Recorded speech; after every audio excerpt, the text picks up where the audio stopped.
नमस्ते सम्पूर्णलाई स्वागत छ मेरो च्यानलमा। र आज हामीले मोमो खाने भनेर मोमोको पिठो तयार गर्दैछौँ। अनि अहिले फेरि हामीले बनाइसकेपछि हजुरहरूलाई फेरि देखाउनेछौँ कस्तो हुन्छ।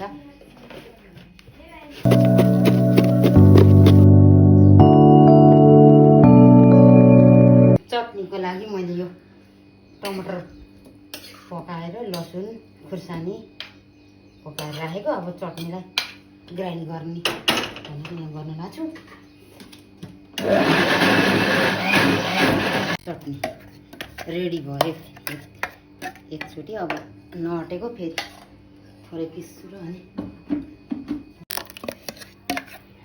चटनी रेडी भयो। अब मोमो बेल्ने हो। अनि सबै मसलाहरू सबै रेडी भइसकेछ। प्याज स्याजहरू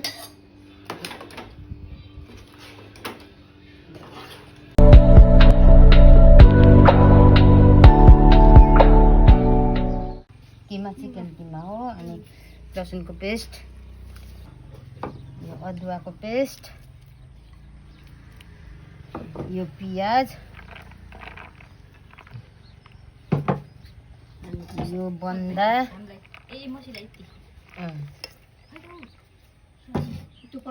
यो नुन, यसलाई यो पिठो,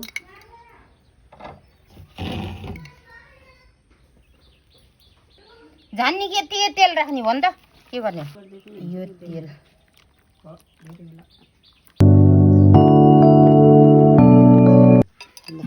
यो चाहिँ नर्मल बिरामीहरूले जसले खान पनि मिल्ने, त्यही भएर छुट्टै बनाएको छ। यो बन्दा हो। अनि थोरै लसुनको पेस्ट मात्रै र नुन मात्रै राखेर हम कि नाइ धर्ने।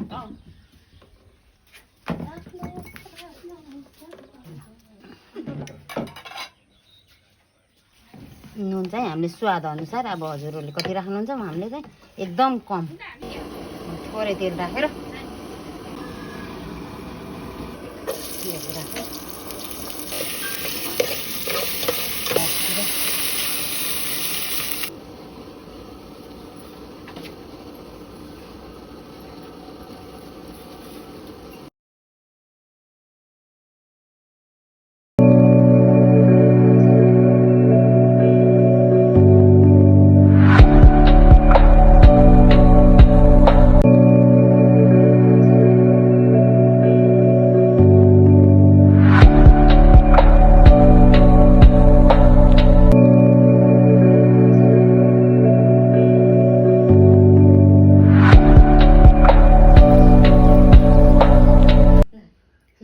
सम्पूर्णमा आज पहिलो मुकबाङ हो हाम्रो। मुकबाङमा रहेको छ मोमो, अनि करेन्ट चाउचाउ, अनि चटपट लगायत यो चिसोहरू, सलाद पनि छ। र छोरीको साथमा आज पहिलो मुकबाङ गर्दैछौँ। सम्पूर्णलाई हेरेर लाइक, कमेन्ट, सब्सक्राइब सम्पूर्णले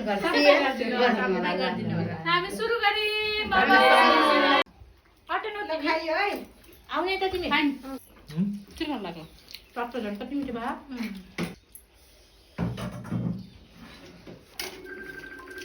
यसलाई यस्तो राख्ने हाम्रो पनि मिठो भयो। कति मिठो भयो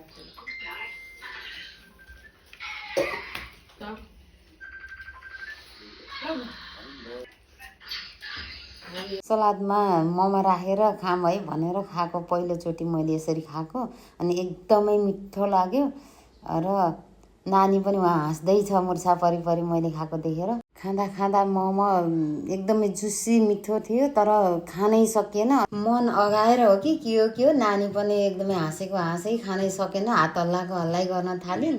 अनि अब चाहिँ फेरि खाम्ला, आज चाहिँ सकिएन भनेर अनि हाँस्दै बस्दै गऱ्यौँ। पातमा खाना चाहिँ एकदमै ठिक हुने रहेछ, किनभने भाँडा माझ्न पनि नपर्ने, सबैजना बसेर अटेर सबैले जताबाट झिक्दा पनि हुने। हेलो, आजको हाम्रो मुकबाङ चाहिँ सफल भयो। एकदमै मिठो थियो। हामीले खाएर नि भ्याइसक्यौँ। अहिले यो बच्चाकुचा चाहिँ धेरै भयो, खान सकेनौँ। सबैजना साइड पनि लागिसक्नु भयो। अब हामी चाहिँ अर्को भिडियोमा आउनेछौँ। अर्को चाहिँ नेक्स्ट अब के हुन्छ हामीले भन्नेछौँ है त। By by. जोडले ल।